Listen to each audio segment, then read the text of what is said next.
Fala pessoal, tudo bem? Estamos aqui de volta no nosso canal, para tratar assuntos de empreendedorismo, abertura de negócios fora do Brasil, assuntos de desenvolvimento profissional. Meu nome é Alex Lira, fica ligadinho, esse é mais um vídeo do nosso canal. E o tema hoje vamos tocar num assunto que eu tenho sempre debatido com algumas pessoas, nossos clientes, amigos, sobre a necessidade do inglês para empreender aqui nos Estados Unidos. Tá? Qual seria as possibilidades e a taxa de sucesso de alguém que não tem o inglês e pretende vir para os Estados Unidos implantar um negócio? Tá? Bom, tudo vai depender do teu plano de negócio, para quem é o teu público-alvo, tá certo? Vamos dar uma panorâmica de como que seria o número de pessoas por línguas dentro da Flórida. Né? Você sabe que os Estados Unidos é um país de imigrantes. Os imigrantes nos Estados Unidos respondem por bastante áreas da economia. Né? A construção civil é uma delas, dentre outras várias. Tá? Se você pegar as grandes startups, as grandes empresas de TI, você vai ver que como fundador, ou mesmo o próprio fundador é um imigrante. Você tem aí, por exemplo, o Facebook, você tem um brasileiro, você tem um americano, por exemplo. Tá? Você tem, enfim, N exemplos aí de imigrantes que tiveram sucesso nos Estados Unidos. Se a gente for fazer um zoom na Flórida, dados mais recentes apontam que a Flórida tem em torno de 20 milhões de pessoas. Tá? Então, desses 20 milhões de pessoas, cerca de 27 a 30% falam a segunda língua. A segunda língua mais falada nos Estados Unidos como um todo é o espanhol. A nível de Flórida, cerca de 3,5 a 4 milhões de pessoas falam o espanhol. Tá? A terceira língua mais falada é o francês, sendo responsável aí por cerca de meio milhão de pessoas. A quarta língua é o português. Tá? Dados oficiais, eles apontam que cerca de 90 mil pessoas na Flórida falam português. Porém, dados do governo brasileiro, onde não só as pessoas que estão oficializadas nos Estados Unidos, mas também os não documentados, apontam que cerca de 300 mil brasileiros estão aqui na Flórida. Cerca de 22% do total de brasileiros nos Estados Unidos, que está em torno de 1 milhão e 200 mil pessoas. 1 milhão e 200 mil brasileiros morando nos Estados Unidos. Então você vê que tanto o público latino, espanhol, como o público francês, quanto o público que fala português é um grande mercado. Né? Especificamente, para você brasileiro que planeja vir para a Flórida, existe um grande mercado.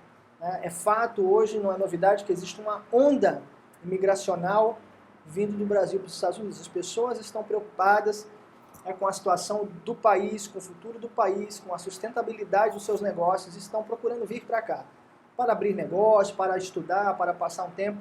Isso é um fato. Isso abre um leque de oportunidades ao redor da comunidade brasileira.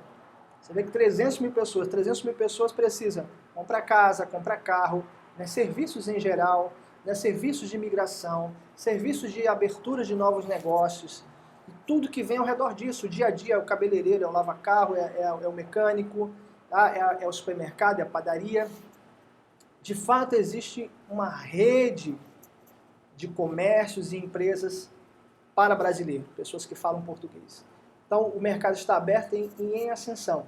Tudo vai depender, como eu já falei, do teu plano de negócio. O teu plano de negócio ele faz sentido focar no público brasileiro, é um caminho a seguir. Agora, eu gostaria de abrir os olhos dos brasileiros para uma coisa.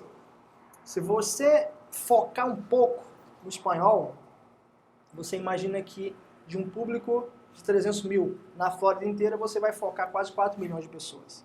Né? E dependendo do estado, dependendo da cidade, como por exemplo Miami, se você já veio a Miami, ou se você vem em breve a Miami, você vai observar que em Miami se fala espanhol.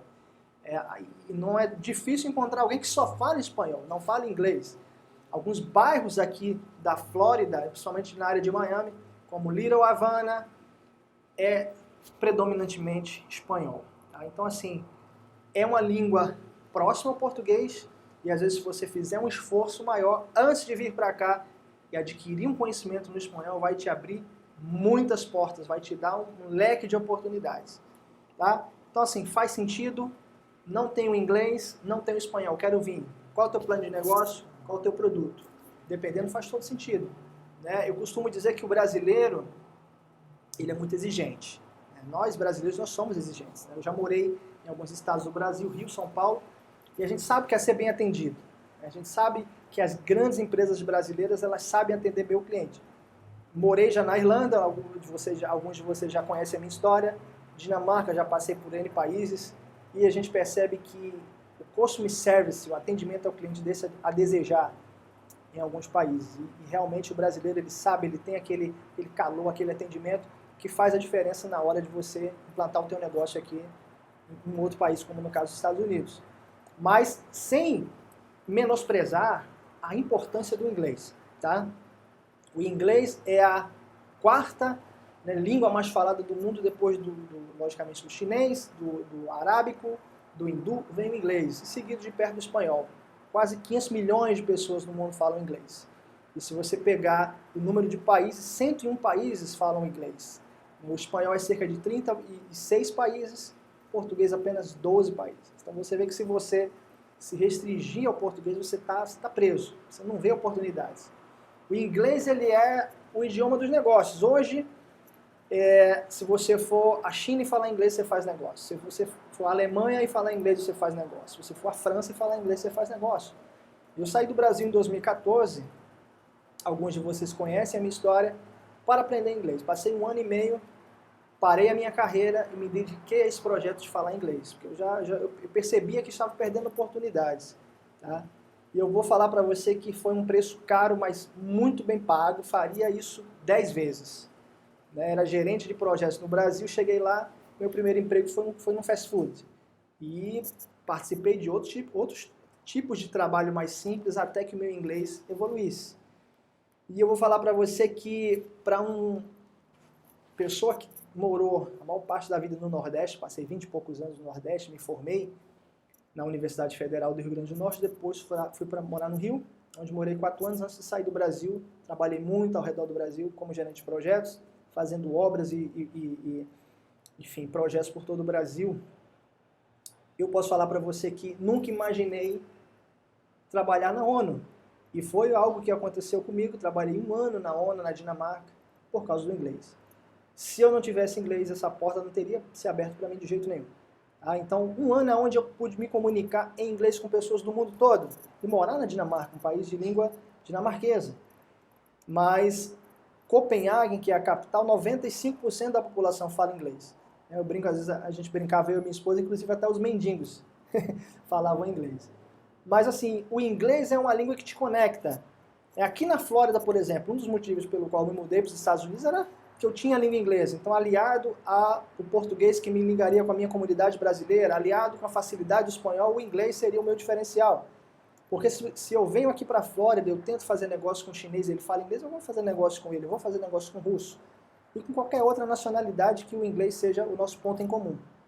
Feiras internacionais, cursos, né, disponíveis aí para quem conhece, né, a plataforma Coursera, por exemplo, tem diversos cursos a uma mensalidade muito baixa, ou seja, te dá acesso a um mundo de conhecimento e oportunidades. Então, eu indico a você, você tem um projeto de sair do Brasil, de abrir o seu negócio, ok, foque no seu negócio. Qual é o teu business plan? Quais são os primeiros passos? Não precisa do inglês, tudo bem, foca no teu projeto, mas deixa a caixinha línguas ali. De repente o espanhol pode fazer sentido, de repente o inglês você pode iniciar esse projeto. E lá na frente você vai colher um fruto muito, muito bom desse teu sacrifício, desse teu esforço. Beleza, galera? Espero ter ajudado aí, incentivado a você, contribuído no teu projeto. Se você gostou, dá um like, compartilha esse material aí com algum amigo, se inscreve aqui embaixo no nosso canal e a gente se vê na próxima. Grande abraço!